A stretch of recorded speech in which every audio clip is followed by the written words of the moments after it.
Salut à toi, j'aimerais te parler un peu de stoïcisme aujourd'hui avec une idée plutôt étonnante. On va voir comment, en agissant complètement à contre-courant dans notre société actuelle, on peut regagner de l'énergie mentale et de la créativité. Aujourd'hui, on a cette idée générale qu'il faut en permanence être absolument au courant de tout, les news à la télé, les histoires sur les réseaux sociaux.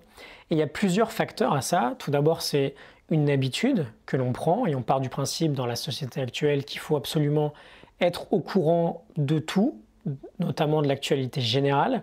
On a par exemple une vraie tradition autour du journal télévisé le soir à 20h, ou même plus simplement autour du journal papier. Il y a un très grand pouvoir exercé par les médias aujourd'hui. Et si on s'intéresse un peu plus à la psychologie, il y a une autre raison.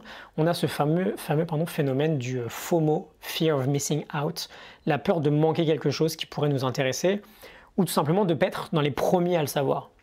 Sauf que toute cette hâte que l'on a envers l'information, à moins qu'on travaille dans ce secteur-là, elle n'est absolument pas justifiée. Et même pire, en fait, elle nous dessert complètement. Alors, tu me connais peut-être un peu, je suis assez extrême là-dessus. Ça fait plus d'1 an que je regarde absolument plus les news, quelles qu'elles soient, et je m'en porte d'ailleurs beaucoup mieux. J'ai fait quelques épisodes là-dessus, si tu voudrais en savoir un peu plus. Mais non seulement ça m'empêche pas de ne pas être au courant des grandes lignes, parce que quand quelque chose d'important arrive, forcément ça arrive jusqu'à toi, mais surtout j'ai bien plus de liberté mentale et créative aujourd'hui que je peux consacrer à ce qui est vraiment important pour moi, à savoir de faire avancer mes projets par exemple. Et on va revenir un peu aujourd'hui sur le stoïcisme parce que c'est absolument passionnant de voir que on avait déjà les mêmes problèmes il y a 2000 ans. Et c'est notamment Épictète et Sénèque qui écrivaient là-dessus. Par exemple, Épictète disait dans son manuel « Si tu veux progresser, accepte de passer pour un ignorant et un idiot dans tout ce qui concerne les choses extérieures. N'essaye jamais d'avoir l'air instruit. » J'aime beaucoup cette citation. Et donc Ryan Holiday, la figure moderne du stoïcisme de notre époque, dont on parle très souvent sur cette chaîne-là, nous dit dans le Daily Stoic, un super manuel de stoïcisme, j'ouvre les guillemets et je traduis en français, c'est assez long. L'une des choses les plus puissantes que vous puissiez faire en tant qu'être humain dans notre monde médiatique hyper connecté, 24 heures sur 24, 7 jours sur 7, est de dire « je ne sais pas » ou d'une manière plus provocante, de dire « je m'en fous ». La majorité de la société semble avoir pris pour commandement de connaître chaque événement actuel, de regarder tous les épisodes de chaque série télévisée saluée par la critique, de suivre les informations d'une manière religieuse et de se présenter à autrui comme un individu informé et mondain. Mais où est la preuve que cela est réellement nécessaire?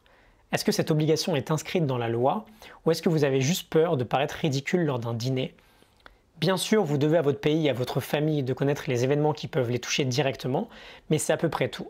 Combien de temps et d'énergie supplémentaire auriez-vous à votre disposition si vous réduisiez radicalement votre consommation de médias? Qu'est-ce que vous pourriez ressentir de bien plus réel et de bien plus présent si vous n'étiez plus sans cesse excité ou scandalisé par toutes les crises potentielles dont on vous parle? Je ferme les guillemets.